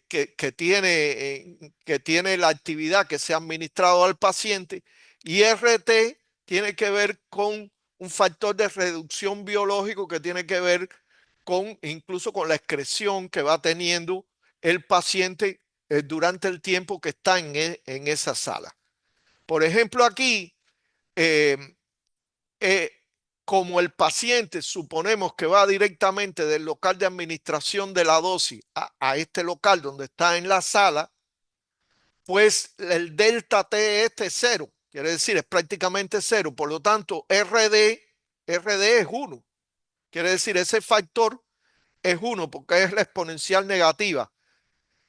Por lo tanto, no reduciría nada, pero el factor de reducción por el tiempo biológico, por el tiempo efectivo de biodistribución de radiofármacos, ese sí es importante y se puede calcular por esta ecuación. Una vez que se tienen esos factores, por ejemplo, con estas condiciones podemos calcular el factor de reducción biológico, nos da 0,845, y la dosis que recibiría la persona que está a 30 centímetros, vean que es 0,34 milisievert por semana.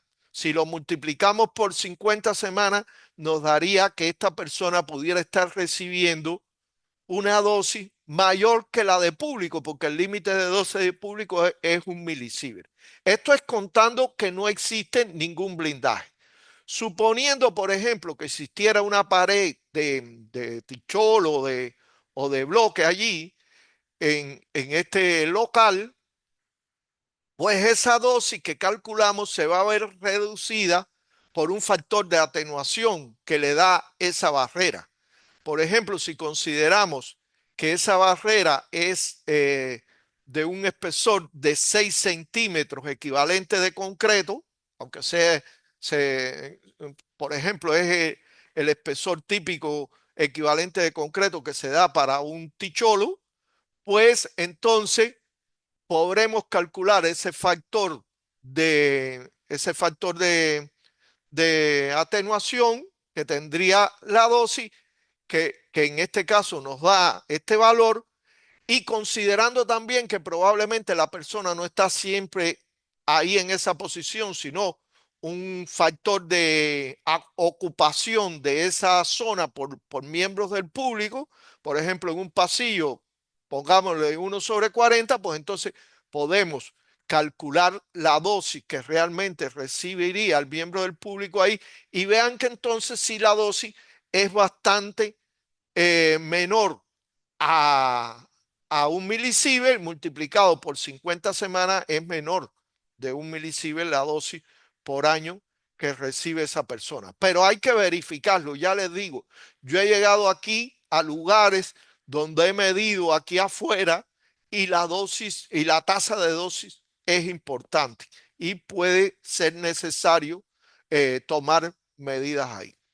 El otro cálculo que en medicina nuclear es bastante importante es la estimación de dosis en condiciones de accidente. Y el accidente más común en medicina nuclear es el derrame de radiofármaco, que puede ocurrir, por ejemplo, el derrame de un vial que contenga una dosis completa de radiofármaco. Aquí hay dosis en piel por contaminación que pudieran ocurrir. Esta publicación del OIA permite calcular esos valores de dosis. Vean, aquí yo tomé esta tasa de dosis en piel que se recomienda en esta bibliografía, en el TED 1162 del OIA, que es de emergencias radiológicas, y multiplicando eso por la actividad, por la, 1% de este total, que es lo que realmente pudiera afectar, pues se pueden obtener los valores de concentración de actividad en, por contaminación en piel y después multiplicando esos valores por los factores correspondientes, pues se puede obtener el valor de la dosis en piel. Eso en caso de contaminación. Otro caso es la dosis en piel debido a, esta es la debida contaminación superficial. Aquí la dosis debida a irradiación externa. Y aquí lo que se recomienda es tomar la geometría esta de la fuente en forma de disco, que es lo más que se asemeja al vertido de una solución de un vial con fuente radiactiva en el piso, y haciendo la estimación por esta ecuación se puede obtener la dosis que recibiría una persona que se expone un tiempo determinado en esas condiciones. Aquí yo lo hice, por ejemplo, y están los valores tanto para tecnesio como para yodo. Y por último está la dosis por incorporación que pudiera recibir las personas. Esto es básicamente, se utiliza en el caso de los radioisótopos volátiles, como es el yodo. Se asume que un 10% de la actividad se volatiliza en una habitación que tiene 42 metros cuadrados. La actividad volumétrica es multiplicar ese 10% y dividirlo entre los 42 metros cuadrados. Y asumiendo que la tasa de respiración de una persona es 1,2 metros cúbicos por hora, pues entonces se puede esa actividad volumétrica multiplicar por esa tasa de respiración y por el tiempo en que la persona está en ese local, y se puede obtener el valor de la dosis efectiva que incorporó esa persona debido al accidente del vertido de un vial o una jeringa con una actividad de radiofármaco que sería administrada al paciente.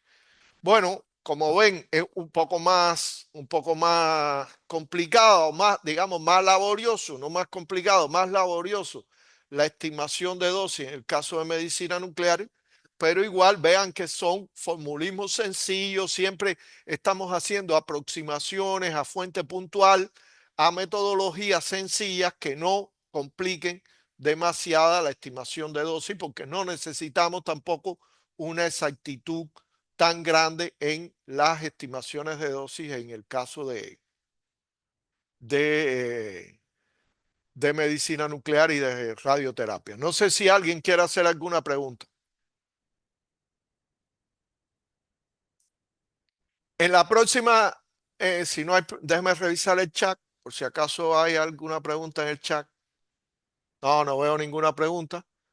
En la próxima clase vamos a hablar entonces de braquiterapia y de gammagrafía industrial, porque tenemos aquí en el curso a personas que son de gammagrafía industrial. También ellos necesitan entender cómo es el proceso de estimación de dosis en gammagrafía industrial, y vamos a ver también la metodología que se utiliza para estimar los riesgos, que vamos a ver una presentación de Henry sobre la metodología de matrices de riesgo que utiliza Toxa para estimar los riesgos. Y con esto ya estaríamos cerrando, digamos, la parte teórica del curso para empezar ya con la parte más práctica. ¿De acuerdo? ¿Alguna pregunta? No, buenas noches. Sí. Solamente quería preguntarle a Henry si le fue bien en el partido el otro día, si llegó bien. Llegó, ¿cómo le fue? Es otra historia. Llegué. No, digo porque hacía mucho frío y salió muy Sí, claro. tarde. Pero bien, me alegro que estés bien. Gracias por acordarte. Bueno, dale, con esa nota humorística cerramos.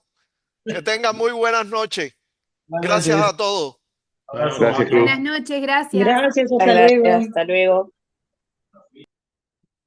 Chao, gracias igualmente.